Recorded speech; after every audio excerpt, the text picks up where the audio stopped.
Hi everyone, Piers Bolger here, the Chief Investment Officer at Viridian. Well, here we are at the end of April, and pleasingly it was a good recovery for equity markets, both domestic and global, during the month of April after what has been an incredibly difficult first quarter of 2020. Our domestic equity market was up just under 8.8% for the month, while global equity markets were also up just shy of 11% over April. So a good rebound for both domestic as well as global equity markets. Within that, if you're looking at the domestic side of things, those sectors that really struggled during March, particularly say the energy and the REIT sectors, both had a solid rebound over the course of April. The energy sector was down just around about 37% during March on the back of the sell-off in the oil price, while the A-REIT sector was also lower, down roughly around about 35% during March. Both those sectors had a solid recovery. The energy sector was up around about 25% over the course of April, while REITs were up close to 15% over April. Now, even though we've seen that recovery, our view is that certainly market performance is going to continue to remain relatively challenged throughout the remaining months of 2020 and certainly potentially into 2021, as we've spoken about previously. And even though we're in a couple of trading days to date through May, it has been a pretty difficult time so far. But it did get us thinking, just in the context of market performance and just the ability to be able to time markets, which in our view is inherently difficult and it's fraught with danger. Thinking about trying to market time investment markets just to get it right all the time.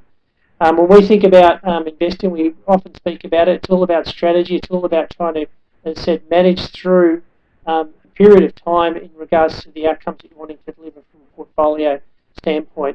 And even though we've had a nice solid bounce in April, we probably wouldn't have predicted it, and certainly we weren't of the view that April was going to be an upward month after what we saw in February and March, and equally the economic data that was coming through was, in our view, going to continue to result in being a challenging period for equity markets. But the exact opposite occurred.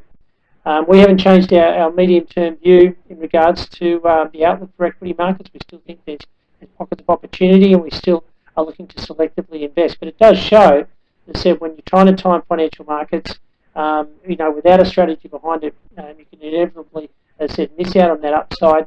And worse still, obviously, you're always trying to potentially chase that historical performance. So as I said, it got us thinking, and we just put together one chart just to sort of highlight some of the challenges of market timing. And in our view, when you try to do it, it can be a very costly and negative outcome over the course of time. And this chart here just is giving you a snapshot of the ASX 200 from December 1992 all the way through to the end of April this year. And you can see here the bar charts just reflecting the performance of the ASX 200 depending upon whether or not you would be fully invested. So the bottom bar chart there shows you if you were fully invested throughout the course of that period, you would have earned, as I said, just around about a 9.3% return. If you then started to miss the best performing days, if you're just trying to time the market and you miss the best performing days, starting from the best minus the best 20 days all the way through to, as I said, missing out on the best 50 days of performance, you can actually start to see a significant deviation in the overall level of investment performance. And if we just take the extreme case, if you miss the best performing 50 days across that period, that 27-year period, your return would have gone from roughly around about sort of 9.5% all the way down to around about 1.5%. So you can see there, through investing and trying to time the markets, you miss out on getting that right. As I said, you can have a pretty significant negative outcome in terms of your overall performance. So we just thought in the context of obviously what we've seen in April, and obviously we've spoken to a lot of clients very concerned about their portfolios and the structure of their portfolios. And from our perspective, we've spoken about previously, it's always important. The strategy hasn't changed. You've got to clearly manage the strategy in terms of the underlying risks. But if your broad strategy hasn't changed, then you should try and remain, as said, as invested as you possibly can. And I think the month of April was just a good reflection of that, just given the turnaround that we've seen. As we've spoken about previously, we continue to expect that financial markets are going to remain challenged over the next sort of 3 to 6 months at least, and potentially into 2021. But as I said, it doesn't mean that we're not looking for those opportunities, and certainly when you do get months like April, it is clearly a positive and a fillip in terms of investment market performance. So we just thought from a portfolio standpoint, worthwhile touching on that element to remain invested, thinking about the opportunities, managing the risk, but never losing sight of the longer term strategy that you're trying to deliver from a portfolio standpoint.